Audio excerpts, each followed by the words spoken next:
여러분 반갑습니다. 오늘도 하나님께서 우리와 함께 하시고 우리의 예배를 기쁘게 받으실 겁니다. 예배의 자리로 나오신 여러분의 삶이 하나님 손에 붙들려 있음을 믿고 우리가 이 예배를 드리도록 합시다. 우리가 예배드리는 하나님이 얼마나 크고 놀라우신 분인지를 이 시간 함께 생각해 보도록 합시다. 온 하늘과 땅에 가득한 하나님의 영광을 우리가 바라보시면서 찬송가 9장 하늘에 가득 찬 영광의 하나님, 우리 함께 부르시면서 경배를 드리겠습니다.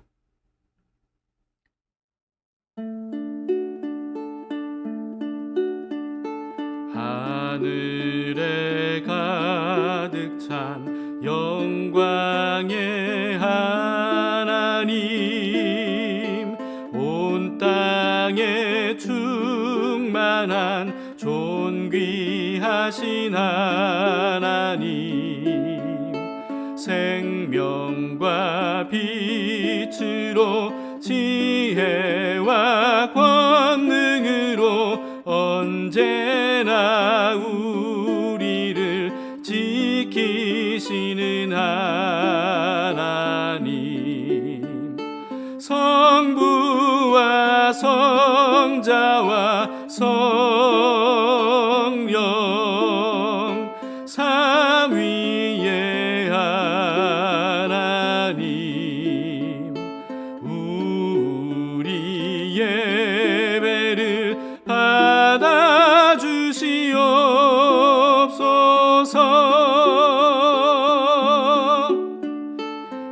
사랑이 넘치는 자비하신 하나님, 은혜가 풍성한 구원의 하나님, 참회의 심령에 평안을 주시옵고 죄악과 형벌을 용서하여 주소서.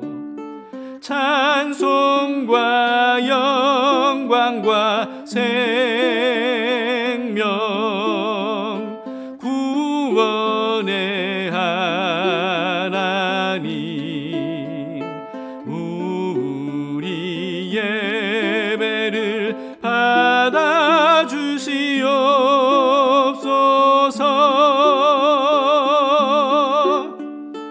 연약한 심령을 굳게 세워주시고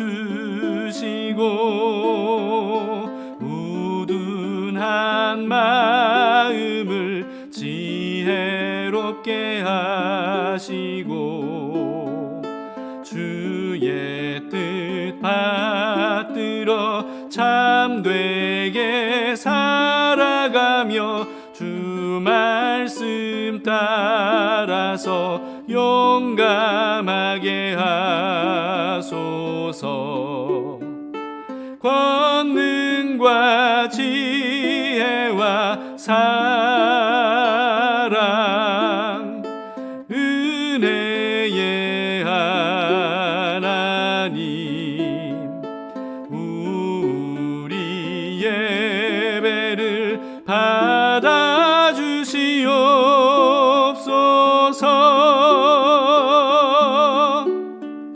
주 앞에 나올 때 우리 마음 기쁘고 그 말씀 힘되어 새 희망이 솟는다.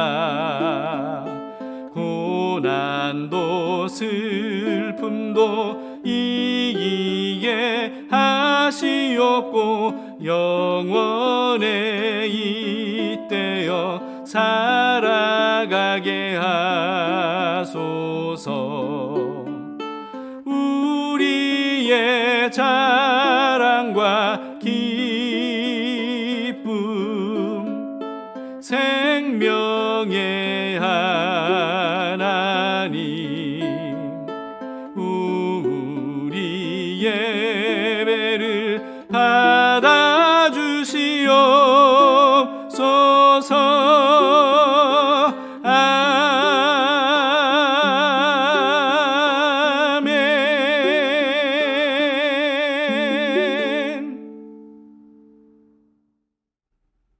말씀은 이사야서 41장 21절에서 29절까지의 말씀입니다.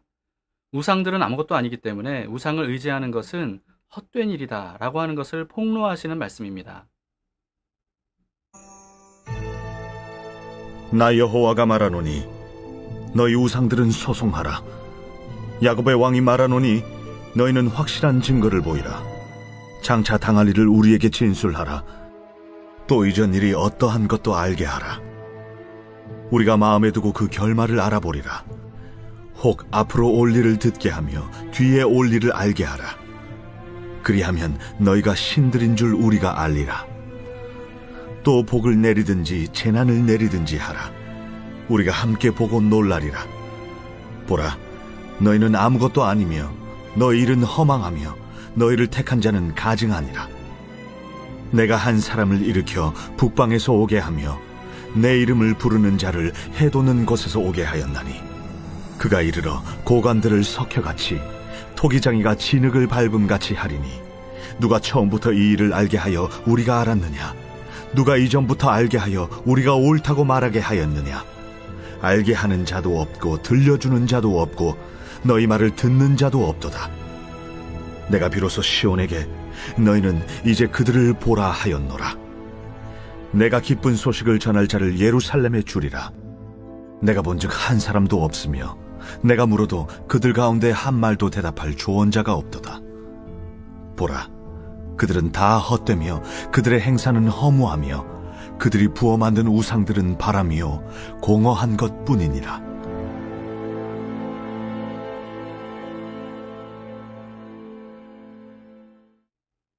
어제 본문에서는 아무런 힘도 없는 이스라엘을 바벨론의 압제로부터 구원해 주시고 도와주실 분이 바로 여호와 하나님이시라는 사실을 강조하고 또 강조하는 말씀이었습니다. 그에 비해서 우상들은 이스라엘을 위해서 아무것도 해줄 수 없는 허상일 뿐이라는 것을 오늘 본문에서 말씀해 주십니다. 오늘 말씀을 통해서 하나님의 이 답답한 심정을 느껴보시기 바라요. 21절입니다. 나 여호와가 말하노니 너희 우상들은 소송하라. 야곱의 왕이 말하노니 너희는 확실한 증거를 보이라. 하나님께서 우상들에게 요구하십니다. 정말 살아있는 신들이라면 직접 자신들의 존재를 입증해 보이라는 거죠. 22, 23절을 보세요. 장차 당할 일을 우리에게 진술하라. 또 이전 일이 어떠한 것도 알게 하라. 우리가 마음에 두고 그 결말을 알아보리라. 혹 앞으로 올 일을 듣게 하며 뒤에 올 일을 알게 하라. 그리하면 너희가 신들인 줄을 우리가 알리라. 또 복을 내리든지 재난을 내리든지 하라. 우리가 함께 보고 놀라리라.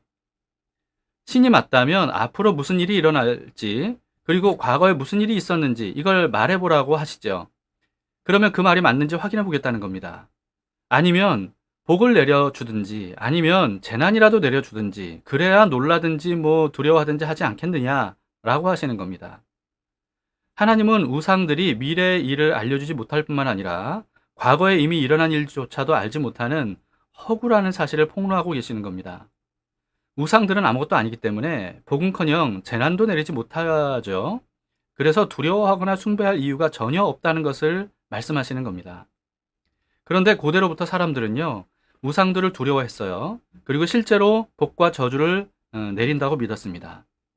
이런 사람들의 우매함과 미신적인 마음을 이용하는 사람들이 있었기 때문이에요. 주로 힘과 권력을 가진 사람들이 자신들의 그 권력에 명분을 부여함으로써 자신들의 권력을 더욱더 강화시키기 위해서 이 종교와 우상들을 활용하곤 했습니다. 우상을 만들어서 복과 저주를 줄 수 있는 신이라고 사람들에게 믿게끔 속이는 거죠. 그래서 그 신이 자기를 선택했다. 이렇게 말하는 겁니다. 그럼으로써 사람들을 자신에게 복종하게 하는 방식이었죠. 공자가 죽어야 나라가 산다 라고 하는 책을 아십니까? 여러분, 이 책에는 조상 제사의 기원이 담겨져 있습니다. 1899년에 발견된 갑골 문자를 통해서 이 조상 제사의 기원이 비로소 밝혀지게 됐다 그래요. 공자가 태어나기 훨씬 전에 고대에 조갑이라고 하는 사람이 쿠데타를 통해서 정권을 장악했습니다. 왕위에 오른 이 조갑은요, 자신들의 이 왕권에 대한 명분을 부여함으로써 이 왕권을 강화하기 위해서 독특한 계략을 세웠는데요. 그게 바로 기존의 모든 제례 문화를 다 폐하고 자신의 조상들을 신격화해서 제를 지내게 하는 방식이었습니다. 이걸 그때 시작한 거예요. 이 전략이 성공을 거뒀습니다. 그래서 그 뒤로 정권이 바뀌어도 왕들은요, 그런 식으로 무지한 백성들을 속이면서 자신의 왕권을 강화하는 데 사용했죠. 그러다가 공자가 조상 숭배 사상을 체계화함으로써 이 유교가 시작이 됐던 겁니다. 이것을 조선 왕조가 왕권 강화를 위해서 도입했고요. 또 원래 왕의 조상신에게 제사 지내던 것이 이게 점점 사대부들과 양반들도 자신들의 조상들에게 제사를 지내게 됐고, 그러면서 결국은 평민들까지도 조상에게 제사를 지내는 일로 이게 퍼지게 됐던 겁니다. 이처럼 조상신은 권력의 정당화와 광화를 목적으로 인위적으로 고안됐던 겁니다. 다른 우상들도 대부분 마찬가지였습니다. 이집트의 파라오가 절대 권력을 휘두를 수 있었던 이유가 뭐겠습니까? 이집트에 수많은 우상들을 만들어서 그걸 등에 업고 있었기 때문입니다. 그것도 모자라서 파라오는 자기 스스로를 신격화했죠. 이들은요, 주술과 신탁의 속임수를 통해서 백성들에게 신에 대한 두려움과 공포를 조장했어요. 그렇게 함으로써 대항할 수 없게 만들어버린 거죠. 그리고 그들을 복종시켰던 겁니다. 고대 각 민족과 족속마다 나름대로의 각각의 다양한 신들을 섬기게 됐던 것도 바로 그런 이유가 있었던 겁니다. 각 나라와 족속들은요, 각각 신들의 이름을 걸고 전쟁을 벌였거든요. 그래서 더 강한 신이 전쟁을 이기게 한다고 했던 겁니다. 그렇게 함으로써 백성들의 힘을 우상을 중심으로 모이도록 했던 거죠. 그런 때 여호와 하나님께서 우상 장수의 아들이었던 아브라함을 불러서 선택하셨고요. 또 이스라엘이 우상들의 나라인 이집트에서 노예로 고통을 받고 있을 때 10가지 재앙을 통해서 우상들은 아무것도 아니고 만물을 다스리시는 신은 오직 여호와 하나님이심을 강렬하게 알려주심으로써 이스라엘을 구원해 주셨죠. 그리고 무수한 우상들을 만들어 섬기고 있었던 가나안 땅의 여러 민족들을 제대로 된 무기조차 하나도 없고 용사도 한 명도 없었던 이스라엘을 통해서 완전히 이기고 정복하게 하심으로써 단 하나의 우상도 진짜 신이 아니라는 사실, 그리고 오직 여호와 하나님만이 진짜 신이라는 사실을 각인시켜 주셨습니다. 그런데도 이스라엘이 그런 이방의 우상들을 받아들이고 섬기기 시작했던 거예요. 하나님은 처음부터 십계명과 율법들을 통해서 우상에 대해서 강력하게 경고하시면서 진짜 신은 오직 여호와 하나님 한 분밖에 없다는 사실을 다양한 표적들을 보여주시면서까지 똑똑히 알려주셨습니다. 그럼에도 불구하고 이스라엘은 자신들의 손으로 무너뜨렸고 또 불태웠던 우상들을 또다시 자신들의 손으로 직접 만들어서 그걸 섬깁니다. 우상들을 섬겼던 이방인들처럼 그런 우상들을 음란하고 잔인하고 거짓되고 가증하게 섬기면서 온갖 죄를 범했어요. 하나님은 수많은 선지자들을 보내셔서 경고하고 또 경고하셨음에도 불구하고 이스라엘은 오히려 그런 선지자들을 박해하고 죽이는 한편 우상 제사장들과 거짓 선지자들을 굉장히 우대해 줬습니다. 결국은 하나님과의 언약을 깨고 그렇게 영적인 간음을 함으로써 우상을 섬겼던 이스라엘은요, 또 다른 우상들의 나라였던 아수르와 바벨론에 의해서 멸망을 당하고 말았던 거죠. 그랬던 이스라엘을 하나님께서 최강국 이집트에서 구원해 주셨듯이 최강국이었던 바벨론에게서 구원해 주시겠다는 거예요. 오늘 본문은 그 일이 일어나기 약 150년 전에 미리 예고해 주심으로써 우상들은 아무것도 아니고 진짜 신은 오직 여호와 하나님 한 분밖에 없음을 다시금 가르쳐 주시는 말씀입니다. 25절부터 보세요. 내가 한 사람을 일으켜 북방에서 오게 하며 내 이름을 부르는 자를 해돋는 곳에서 오게 하였나니 그가 이르러 고관들을 석회같이 토기장이가 진흙을 밟음같이 하리니 누가 처음부터 이 일을 알게 하여 우리가 알았느냐? 누가 이전부터 알게 하여 우리가 옳다고 말하게 하였느냐? 알게 하는 자도 없고 들려주는 자도 없고 너희 말을 듣는 자도 없도다. 내가 비로소 시온에게 너희는 이제 그들을 보라 하였노라. 내가 기쁜 소식을 전할 자를 예루살렘에 주리라. 우상들은 앞으로 있을 일은 고사하고요. 과거에 있었던 일에 대해서도 말할 수 없지만 하나님은 어떻습니까? 하나님은 앞으로 있을 일을 아시는 정도가 아니라 그 모든 일들을 뜻대로 하나님의 뜻대로 일으키시는 분이다 라고 말씀하십니다. 북방은 대부분 바벨론을 의미하는데요. 여기서 북방은 페르시아를 의미한다고 볼 수 있습니다.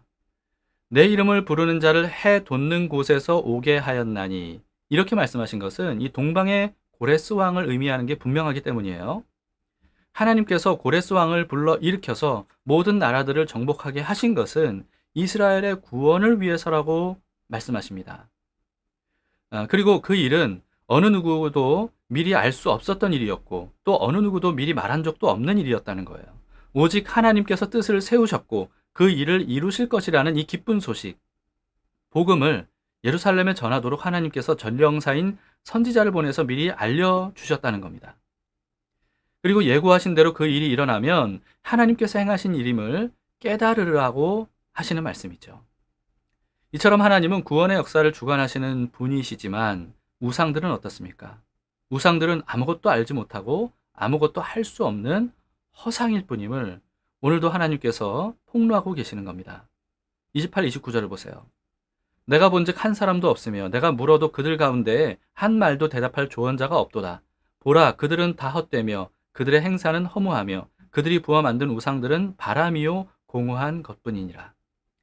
그렇기 때문에 더 이상 헛된 우상들을 섬기지 말고 진짜 신은 오직 여호와 하나님 한 분 외에 없음을 깨닫고 하나님께로 돌아오라고 말씀하시는 겁니다. 우리는 이 말씀을 하신 대상이 누구인지를 주목해 봐야 됩니다. 우상의 나라, 이집트를 향한 말씀인가요? 또는 또 다른 우상의 나라인 바벨론을 향한 말씀인가요? 아닙니다. 하나님의 나라로 선택을 받았던 유일한 민족이었던 이스라엘을 향한 말씀이었어요. 성경에 기록된 우상에 대한 경고와 책망은요, 거의 대부분 이방 나라에 대한 것이 아니라 이스라엘을 향한 말씀이었다는 것을 우리는 분명히 알아야 됩니다. 여러분, 신약 시대의 이스라엘은 교회죠. 그렇기 때문에 우리는요, 하나님께서 성경을 통해서 모든 우상들을 깨뜨리고 진짜 신은 여호와 하나님 한 분이시기 때문에 그분만을 믿고 섬기라 라고 하는 이런 말씀을 볼 때 기본적으로 교회를 향한 말씀으로 받을 수 있어야 됩니다. 그런데 안타깝게도 대부분의 그리스도인들이 교회 안의 우상들을 깨뜨리라는 이런 말씀들을 깨닫지를 못해요. 교회 밖의 우상들을 깨뜨리려고만 합니다. 자신 안에 있는 우상들을 보지 못하고 타 종교인들이 섬기는 우상들을 깨뜨리려고 해요. 실제로 그래서 불상이나 마리아상 이런 것들을 훼손하는 기독교인들이 있죠. 여러분, 그러나 그런다고 해서 타 종교인들이 하나님께로 돌아오는 게 아닙니다. 오히려 기독교인들이 무례하고 폭력적이라고 하면서 반기독교인들이 더 많아지게 돼요. 더 기독교에 대해서 강하게 거부하게 만들게 되는 겁니다. 하나님은 이방인들이 섬기는 우상들을 하나님께서 직접 무너뜨리신 적은 있었어도요, 이스라엘이나 교회를 향해서 이방인들의 우상들을 깨뜨리라고 명하신 적은 없습니다. 이걸 분명히 아셔야 돼요. 하나님은 오직 이스라엘과 또 교회 안의 우상들을 깨뜨리라고 명하셨던 겁니다. 교회 안에 얼마나 많은 우상들이 들어와 있는지를 우리가 알아야 돼요. 교회 안에 우상들이 있다는 말은요, 예배당 안에 뭐 보이는 우상을 만들어 세워놨다거나 마리아상을 세워놨다거나 불상을 만들어 놨다거나 그런 뜻이 아닙니다. 그리고 또 어떤 그림이나 조각상 이런 것들이 우상이니까 없애야 된다, 이런 뜻도 아니에요. 여러분, 교회는 곧 그리스도인들을 의미합니다. 교회는 건물이 아니고 우리들을 의미하는 거예요. 이 우리 안에, 그리스도 안에 우상들이 있다는 것을 알려주시는 겁니다. 그리고 그런 우상들을 제거해야 된다는 거예요. 도대체 어떤 우상들을 말하는 것인지 여러분 모르시겠습니까? 그렇다면 두 책을 읽어보시기를 제가 권해드립니다. 팀 켈러 목사님의 내가 만든 신, 그리고요 카일 아이들먼 목사님의 내 마음은 전쟁터라고 하는 이 두 책입니다. 여러분, 이 책들을 읽어보시면요, 우리 안에 얼마나 많은 우상들이 있었고 또 그 우상들이 얼마나 우리의 발목을 잡고 있었는지를 우리가 깨닫게 될 거예요. 담길교회에서는 이 두 책을 이미 필독도서로 선정해서 함께 읽었었거든요. 근데 이번 달에는요, 팀 켈러 목사님의 내가 만든 신을 다시 읽을 책으로 선정을 했습니다. 너무나도 중요한 책이기 때문에 그래요. 이 영상을 보시면서 함께 예배에 참여하시는 여러분들도 이 책을 꼭 읽어보시기를 바랍니다. 가급적이면 두 권을 다 읽어보셨으면 좋겠어요. 우리 안에 있는 우상들을 해결하지 않으면 하나님과 온전히 함께 할 수 없고요, 또 죄를 끊을 수도 없습니다.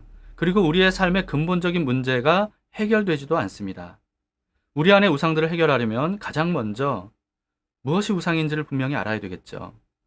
거짓의 아비인 사탄 마귀는요, 우리도 모르는 사이에 우리가 많은 우상을 섬기게 하려고 그동안 우리를 속여왔고 또 계속 속이고 있습니다. 이제는 더 이상 우리를 파멸에 빠뜨리려고 하는 사탄의 속임수에 넘어가지 말기를 바라요. 하나님께서 이스라엘을 이집트와 바벨론으로부터 구원하셨던 것은 거짓 신들인 우상들로부터 구원하셨다라고 해도 과언이 아닙니다. 그런데 다시 우상들을 마음에 모시고 산다라고 하는 것은요, 하나님께서 주신 구원을 스스로 걷어차는 것과 같고 하나님에게서 등을 돌리는 것과 같습니다. 그렇기 때문에 교회 밖의 우상들보다 우리 안에 있는 우상들을 제거하는 것이 급선무라는 사실을 우리가 알고 하나씩 하나씩 이 우상들을 색출해서 깨뜨리는 그런 믿음의 작업을 해 나가도록 해야 됩니다. 그래야 비로소 하나님과의 친밀한 관계가 가능해지는 것을 알게 될 거예요. 우리 안에 모든 우상들을 버리고 오직 하나님과 영원히 함께하기를 원한다는 마음을 담아서 깨끗한 손 주옵소서. 우리 함께 부르고 하나님의 도우심을 구하도록 합시다.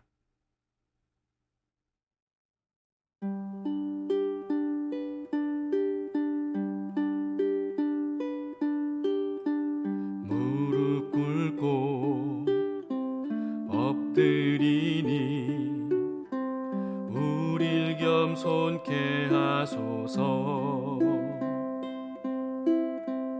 약한 데서 눈을 돌려 모든 우상 버리오니 깨끗한 손 주옵소서.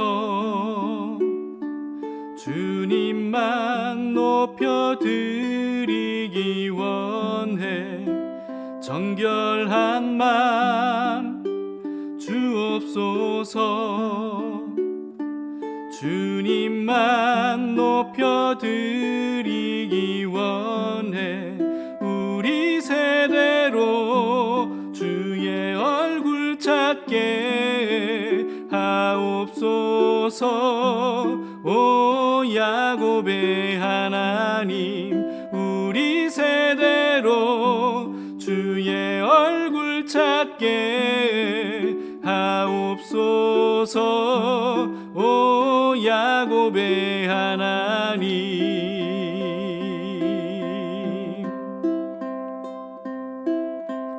무릎 꿇고 엎드리니 우릴 겸손케 하소서.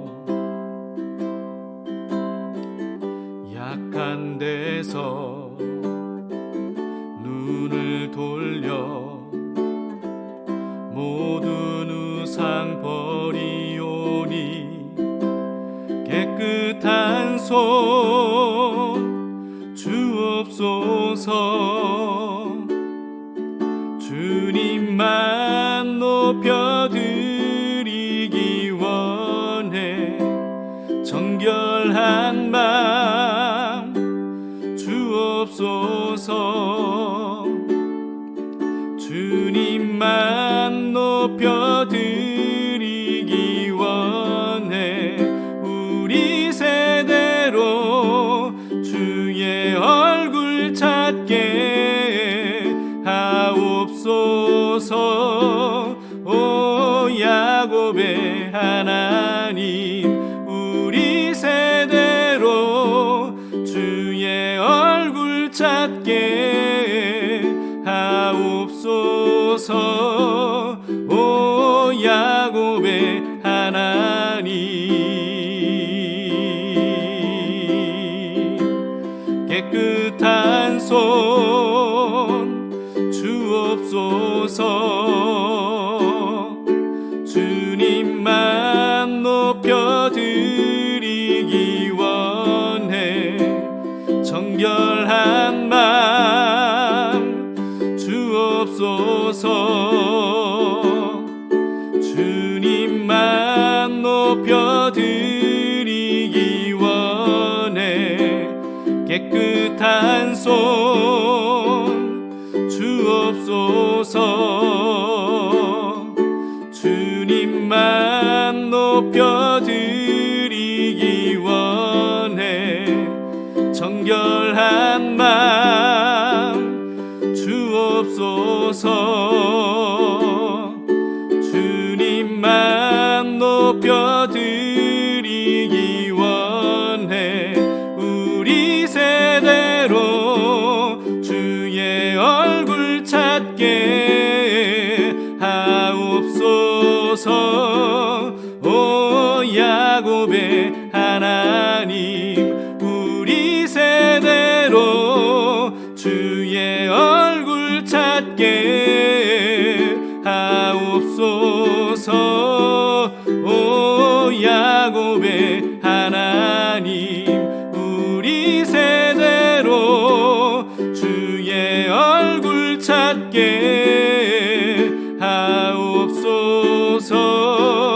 오 야곱의 하나님, 우리 세대로 주의 얼굴 찾게 하옵소서. 오 야곱의 하나님.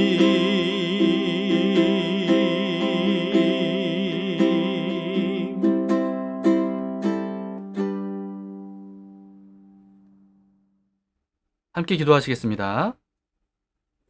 하나님 아버지, 우리는 정말 너무나도 우둔하고 어리석음을 이 시간 고백합니다. 우리가 믿어야 될 분은 진짜 하나님이시고 천지 만물을 창조하신 여호와이신데, 이상하게도 하나님에 대한 믿음은 우리가 잘 생기질 않고 사람을 쉽게 믿고, 또 돈이나 권력이나 다른 어떤 우상들은 우리가 너무나도 잘 믿고 쉽게 믿는 그런 모습입니다. 주님, 이와 같은 우리의 어리석음을 주님이 잘 아십니다. 우리를 도와주시옵소서. 우리를 우상들로부터 건져주시고 우리의 눈을 밝혀주셔서 진짜 하나님이 누구인지를 우리가 분명히 깨달아 알 수 있도록 도와주시옵소서. 우리의 안에 있는 죄성이 주님을 밀어내려 할지라도 우리 안에 있는 믿음을 가지고 말씀을 통해서 주님 앞으로 가까이 나아가오니, 주여 우리를 받아주시고 우리의 눈을 열어주셔서 분별력 있게 하시고 더 이상 속지 않도록 우리를 붙들어 주시옵소서. 우리를 구원하시고 우리의 삶을 인도하시고 보호하시고 공급해 주실 분은 오직 살아계신 하나님 한 분밖에 없음을 믿습니다. 오늘 하루도 주님께 맡겨드립니다. 모든 만물을 창조하시고 지금도 섭리하시며 다스리시고 또 우리를 구원하셨을 뿐만 아니라 날마다 우리와 함께 하시는 주님을 바라보고 의지하오니, 주님과 함께 동행하는 삶이 실제가 되게 하시고 그로 인해서 우리의 삶이 가장 좋은 길로 인도함 받는 삶이라는 것을 우리가 믿고 담대히 나아갈 수 있도록 도와주시옵소서. 우리 안에 우상이 있다면 깨우쳐 주시고 과감히 무너뜨릴 수 있고 버릴 수 있는 담대함과 결단을 가질 수 있도록 도와주시옵소서. 주님께 모든 것을 맡겨드리며 예수님 이름으로 기도합니다. 아멘. 네, 감사합니다. 자, 2가지 기도 제목으로 오늘도 함께 기도합시다. 첫 번째는 우리 안에 교묘하게 숨어 들어온 우상들이 무엇인지를 하나님께서 깨달아 알 수 있도록 해주시기를 기도합시다. 우리가 사랑했던 우상들을 과감하게 깨뜨리고 제거할 수 있도록 우리의 결단과 용기를 도와주시기를 기도하시기 바랍니다. 또 우상으로부터 벗어나서 하나님과의 진정한 동행을 새롭게 시작할 수 있기를 원한다고 아뢰시기를 바라요. 두 번째는 한국교회를 병들게 하고 많은 죄를 저지르게 했던 우상들을 하나님께서 깨뜨려 주시기를 여러분 기도합시다. 이스라엘처럼 우상들로 인해서 심판받는 교회가 되지 않도록 우리는 반드시 이 일에 대해서 기도해야 됩니다. 한국교회가 돌이켜서 다시금 하나님과의 거룩한 관계로 나아가서 하나님께 귀하게 쓰임받는 그런 한국교회가 될 수 있도록 여러분 함께 중보기도 해주시기를 바랍니다. 자, 오늘 하루도 우리 살아계신 하나님을 의지하고 바라보도록 합시다. 주님은 지금도 우리와 함께 하시고 우리의 발걸음을 인도해 주시고 우리에게 가장 좋은 것들, 필요한 것들을 채워주고 계십니다. 그 주님과 함께 동행하는 기쁨으로 오늘 하루도 살아갈 수 있기를 축복합니다.